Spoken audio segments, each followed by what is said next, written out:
Hello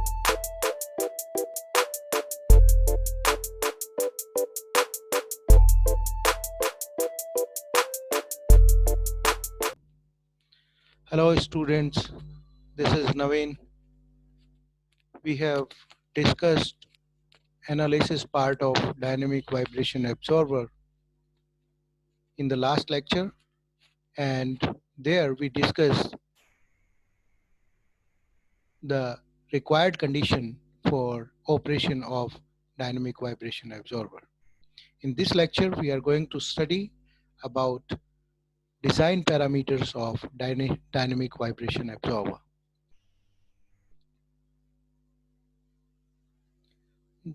Design parameter of dynamic vibration absorber mean how to decide on the mass and the stiffness of the vibration absorber. Students, you remember that to reduce the amount of vibration in the main system can be broken into a spring mass system to zero. We have to use a vibration absorber. This vibration absorber is an additional spring mass system which is attached to the main system. So when this main system is subjected under harmonic external excitation, and when the excitation frequency becomes equal to the natural frequency of this main system, then it is subjected under very high amplitude of vibration. In order to reduce the amplitude of vibration in the main system to zero, we have attached an additional spring mass system which is called vibration absorber to the system in such a way that the natural frequency of this additional spring mass system is taken to be equal to the excitation frequency. It means that omega is taken equal to omega 2, where omega 2 is nothing but square root of k2 by m2. Now, this omega in that case would be equal to omega 2, and this omega is also equal to omega 1. So therefore we can write omega 1 is equal to omega 2. Now it is clear from this statement that this vibration absorber is effective only for the case where omega is equal to omega 2 and omega 1. Suppose that the external excitation frequency changes, which may happen in the case of many machines where the external excitation force speed may change.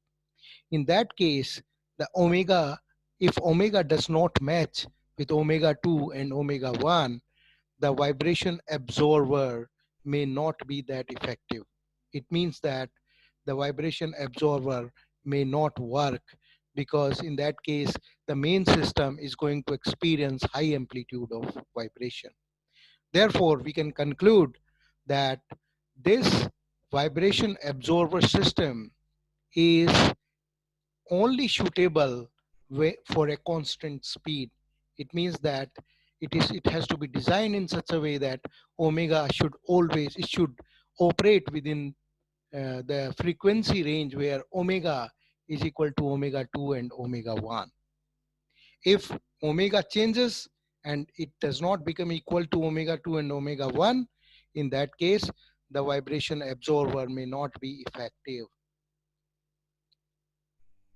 I can support this statement uh, I, because why the question arises that why I'm saying this, that this dynamic vibration absorber is not effective in case when omega is not equal to omega 2.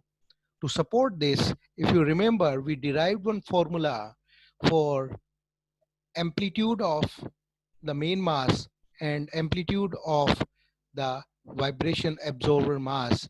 So x1 and x2 formula we derived in terms of omega, omega 2 and mu, where mu is nothing but it is the ratio of m2, the mass of the absorber, to the mass of the main system.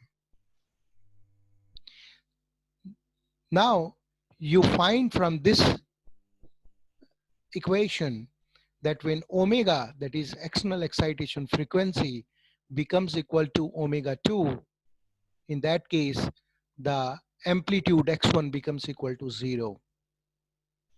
It means that physically, if we understand, then when the external excitation frequency becomes equal to square root of k2 by m2, which is the natural frequency of this additional mass omega 2, then the main system won't experience any amplitude or any vibration, because in that case x1, what is x1? X1 is the amplitude of vibration of the main mass. So in that case x1 becomes equal to 0. So the necessary condition for this vibration of absorber to operate is omega must be equal to omega 2.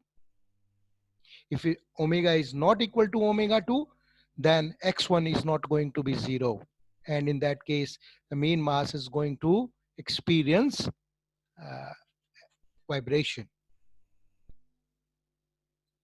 So in this vibration absorber to be effective, omega must be equal to omega 2, and since omega 2 is equal to omega 1, then this vibration absorber would be effective only for a constant speed, that is omega, when it is equal to omega 2 and omega 1. Now there is another thing in this expression, that we have individually seen the main mass system and the vibration absorber system, and we have individually found their natural frequency as omega 1 and omega 2. But if you take the combined system, which includes main mass and absorber, this is a 2-degree freedom system.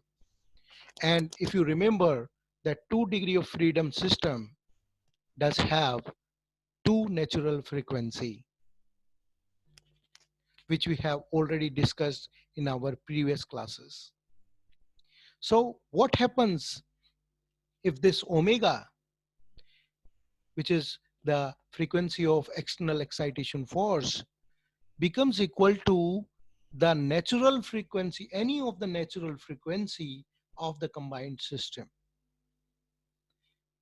It means that when this omega becomes equal to the natural frequency of the combined system, this denominator, which is common in both the equations, becomes equal to 0. Or in other words, I can say that if you want to calculate the two natural frequencies of the combined system, you have to make this equation equal to 0. That would give rise to two natural frequencies of the combined system. So when this omega becomes equal to any of this natural frequency of the combined system, in that case, this value, denominator value in both the equations would become equal to 0.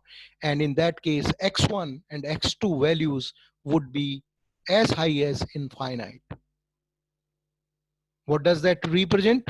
That represents that when omega matches with any of this natural frequency of the combined system, in that case, the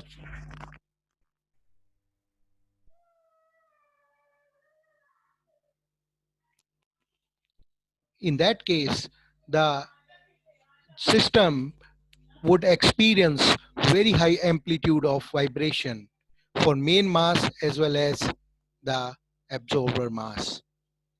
So this it is a troubling point for the vibration absorber system to operate when omega becomes equal to any of the natural frequencies of the combined system. Now, how to calculate this? How to calculate those two natural frequencies of the combined system, we can calculate this value of two natural frequencies of the combined system by making denominator of the equation equal to 0. And if you solve that equation,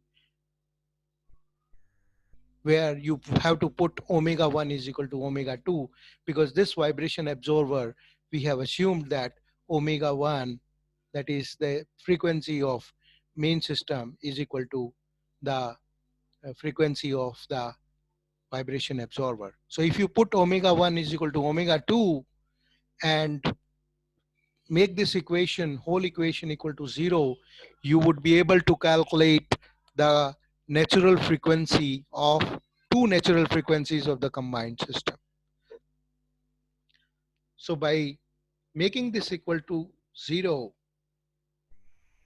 and putting omega 1 is equal to omega 2, you get simplified numerator denominator equation. And if you put it equal to 0, then you can get the value of two natural frequencies of the combined system. So this omega should not match with these two natural frequencies of the combined system, because in that case this value is going to be 0, and that would cause a very high amplitude of vibration in the main system as well as in the vibration absorber. Here you see that these two natural frequencies of the combined system do have dependency on mu. Mu is nothing but it is the ratio of M2 by M1. It means that if you increase the value of mu, then the value of natural frequency of the combined system would increase. So you can calculate two values of natural frequencies by first taking positive sign here, and next frequency can be calculated by taking negative sign here. So two natural frequency would, if I draw the value of two natural frequency with respect to mu, so as you increase the value of mu, you would find that two natural frequency, suppose for mass ratio of 0.2, one natural frequency value comes out to be 2 and another value comes out to be more than 3, somewhere around 3.2. It means that these two values would represent the natural frequency of the combined system, and this omega should not match with those values. Otherwise, that would lead to very high amplitude of vibration in the main as well as vibration absorber. So what do we do in order to design the vibration absorber? In order to design the vibration absorber, we cannot allow omega to change.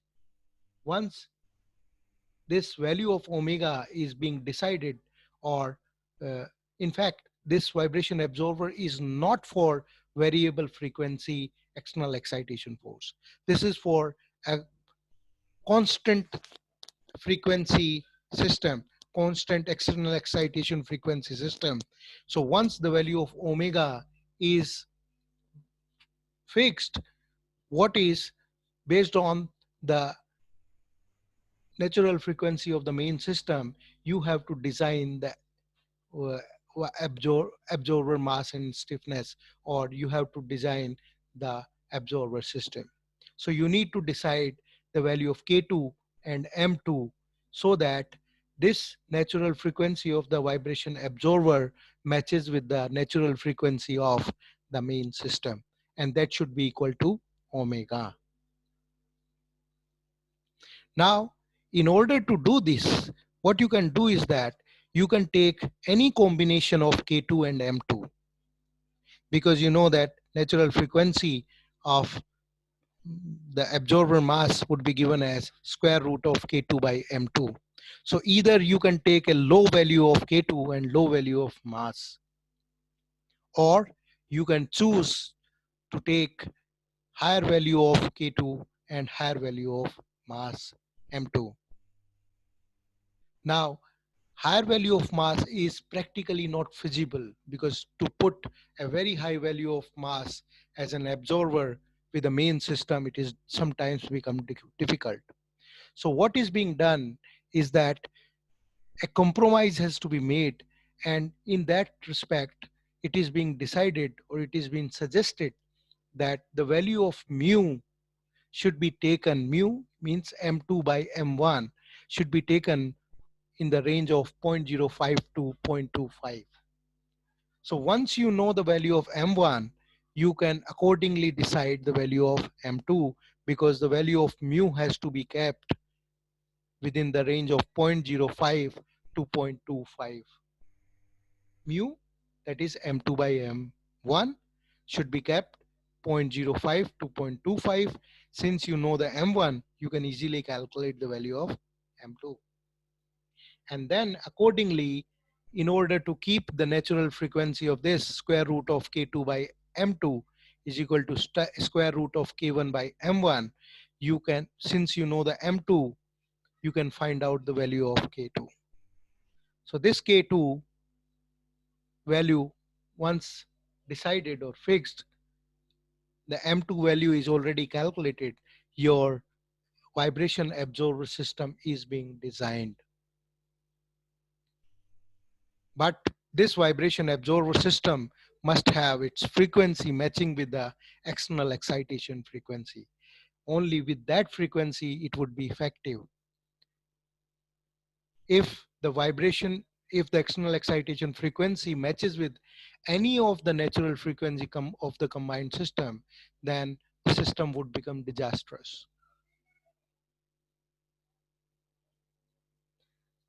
So these are some of the points related to the design of vibration absorber. Hope you might have understood these points.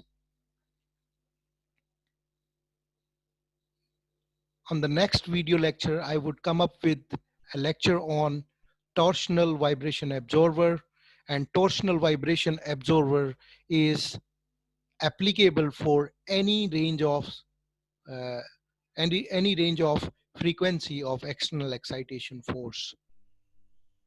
So I would come up with another lecture on torsional vibration absorber, giving its practical application and analysis part.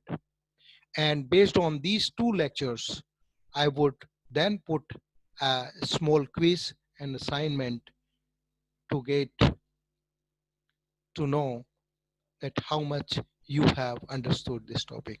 Students, if you find any problem understanding this, you just give me an email, because your response is very necessary to uh, for me to understand that whether you are getting these video lectures or not.